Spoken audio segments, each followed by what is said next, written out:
tous, aujourd'hui nous allons voir ce qu'on appelle l'interpolation et nous allons faire une petite pratique de cette technique dans Covadis. L'interpolation est tout simplement le processus d'utilisation de points dont les valeurs sont connues pour estimer des valeurs à d'autres points inconnus. Ça c'est la définition, par exemple donnée par le site Covadis, QGIS je veux dire, et c'est en général la définition même qui se dit. En fait, c'est juste un processus. Je vais expliquer à mes propres termes. C'est un processus qui consiste à déterminer les altitudes d'un point ou de d'autres points à partir des points connus déjà. C'est-à-dire qu'on décide de déterminer les altitudes d'un point par rapport à 2 ou 3 points connus. Ouais, donc, c'est ça, en fait, l'enjeu. Donc, on va démontrer cela dans Covadis pour être plus clair parce que la théorie sans pratique n'est que ruine de l'âme. Donc pour cela, nous allons aller directement dans Covadis parce qu'ici c'est de la cartographie. On a juste pris la définition pour expliquer notre tutoriel. Voici des points de 3D qui ont été chargés dans Covadis. Ces points-là sont généralement chargés par le menu Covadis 2D. Je vais le refaire pour être plus simple et clair parce que la majorité ne comprennent pas cela. Donc,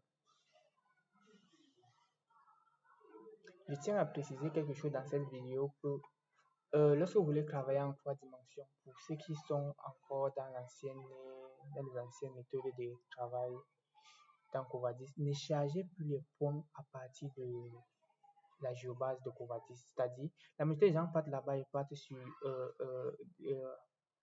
bref, je vais pratiquer la chose, édition géobase. Ils viennent ici sur dessin, je vais dire codification, ils viennent ici sur génération de dessin.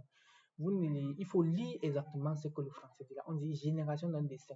C'est un dessin déjà codifié qu'on génère ici. C'est bien dans le menu codification. Donc, générer un dessin. Le logiciel va générer les points parce que dans la codification, il y a des points. Mais chaque point est caractérisé à un symbole, à un nom et à un outil. C'est pour ça qu'il génère les points. Par contre, en 2D, vous pouvez travailler avec ces points sans problème. Mais si c'est en 3D, vous ne pouvez rien faire avec ces points-là en 3D. Parce que non seulement le logiciel ne reconnaît pas que ces points-là sont en 3D, et en plus, c'est pas reconnu en fait. Si je fais un exemple, vous pouvez aller le constater, mais là, pour ne pas rendre la vidéo très longue, je ne veux pas faire cela. Mais si vous voulez travailler en 3D, c'est juste un rappel. Ne chargez plus les points dans la génération de dessin. La génération de dessin est un menu qui permet de générer un dessin déjà codifié. C'est-à-dire qu'un dessin qui est capable d'interpréter les points topographiques. C'est-à-dire que quoi? Par exemple, c'est comme j'ai un point topographique comme le point, permettez-moi d'aller jusqu'à la fin, le point 805. Si je peux paramétrer le point ci dans ma codification que tout point qui porte le code peut-être A1 équivaut à un cercle de diamètre 10 et de couleur vert. Ce qui fait que quand je vais générer mon dessin, au lieu que le point sorte simplement, c'est le point va sortir et un cercle de couleur vert va sortir. C'est en fait ça l'explication de ce que je veux dire. Donc arrêtez de charger les points à partir d'ici. Covadis pour les points, vous venez dans Covadis 2D, point topographique, chargement de semis de points topographiques pour des versions avancées. Pour les anciennes versions, vous connaissez toujours, c'est ancien module, tout ce qui va avec. Une fois que cela est fait, vous venez ici. Si c'est en 2D, vous cochez en 2D. Vous choisissez d'abord votre carnet ici, vous cochez en 2D. Si c'est un carnet géobase, vous sélectionnez. Si c'est un carnet Leica, ainsi de suite. Bref, vous avez tous ces paramètres. Un carnet Excel, ainsi de suite. Moi, c'est un carnet TXT. Je l'ai choisi. Si je clique là, je le choisis, mon carnet TXT, et puis je l'ouvre. Je peux vérifier s'il s'agit bien du bon carnet. Si c'est le bon carnet, OK. Une fois que c'est fait, je peux passer au paramétrage pour ces éléments-là. On a vu ça sur certains modules de notre formation. Donc, une fois cela fait, je valide ici parce qu'il y a tout paramétré. Il part en 3D. L'objet de notre vidéo, c'est l'interpolation pour ne pas rendre la vidéo longue. Mais je tenais quand même à rappeler ces paramètres-là parce que si quelqu'un charge avec le menu COF, calcul et bref, le menu GeoBase, édition GeoBase, ça ne va pas donner le résultat et il pourra se plaindre après. Donc, je vais maintenant réduire la taille de mes points puisque vous voyez, c'est trop, les textes sont beaucoup trop larges.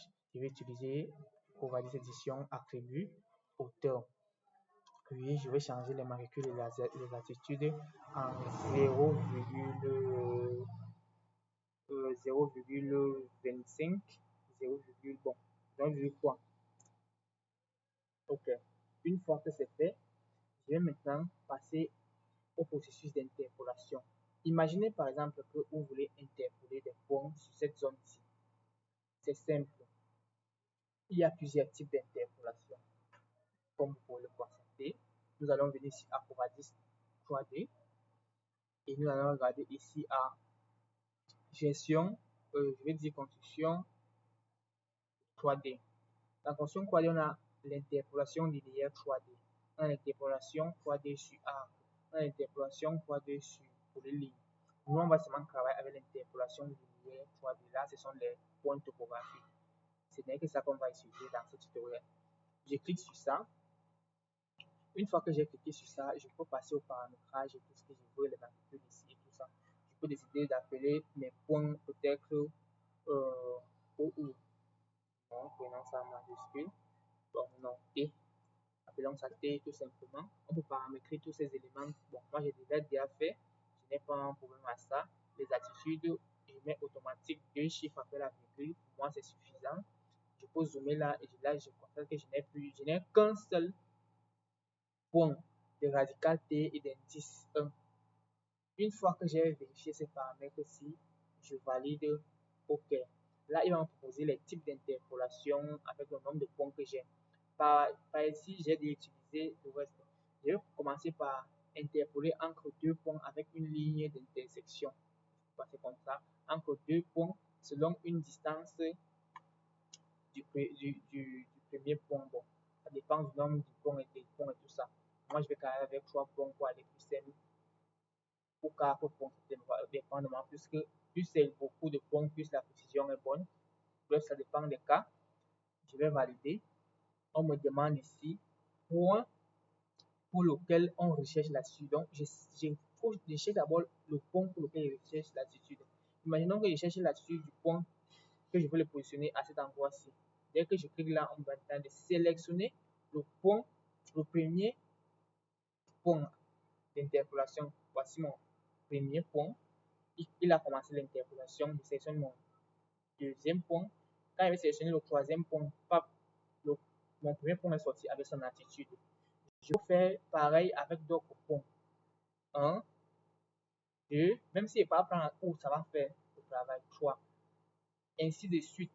Voilà comment je pourrais interpoler autant de points que je veux, comme ceci, jusqu'à que je finisse ce travail, comme ceci, comme ceci. Voilà que j'ai interpolé les points dans la zone. Ce sont des techniques qu'on utilise plus en cartographie, mais en topographie, ce n'est pas trop conseillé. Ça dépend des cas, en fonction de la précision qu'on recherche. Si ce sont des levées de détails, on peut encore accepter.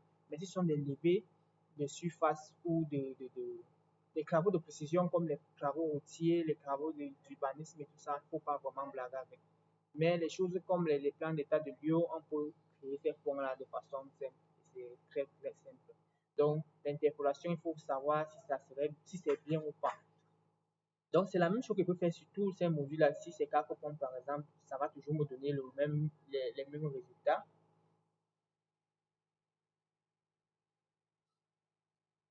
Je fais.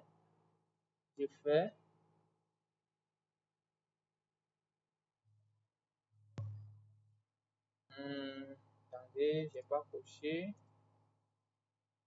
Entre 4 points. Mon point est là. Second point 8. Sélectionner le point 1. 1, 2. Le point 3. Et là, ça donne ainsi de suite. Donc, vous pouvez utiliser cette technique-ci. On dit entre deux points avec une ligne d'interpolation. Je peux faire ceci. On me dit point duquel je peux dessiner mon point là. Donc, imaginez peut-être que je fasse un truc comme ça. Puis je sélectionne le point ci. Et ensuite, je sélectionne le point ci.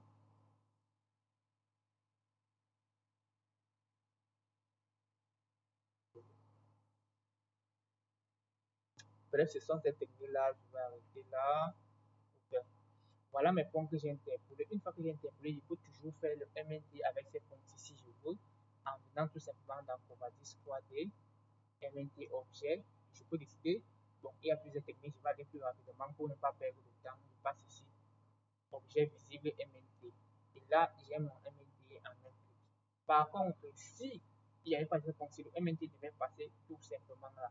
Et pour vous démontrer cela, en faisant un retour en arrière, il n'y a plus de point là, puis je vais recharger, je vais faire mon MNT normalement, vous allez voir.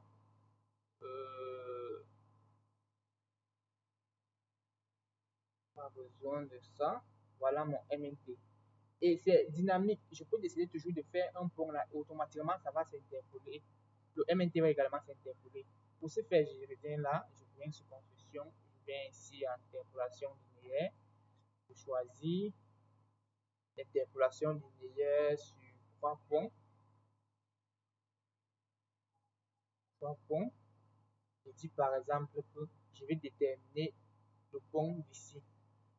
Et vous allez voir, ça va interpoler de façon automatique. Je prends également celui-ci. Je prends un dernier même, celui-ci. Et puis je valide.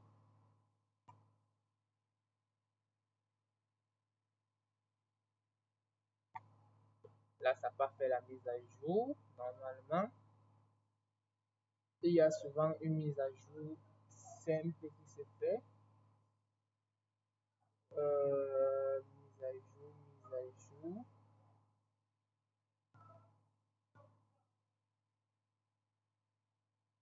Bon, on va arrêter la vidéo là. Je ne sais pas pourquoi ça n'a pas fait la mise à jour, mais c'était une parenthèse.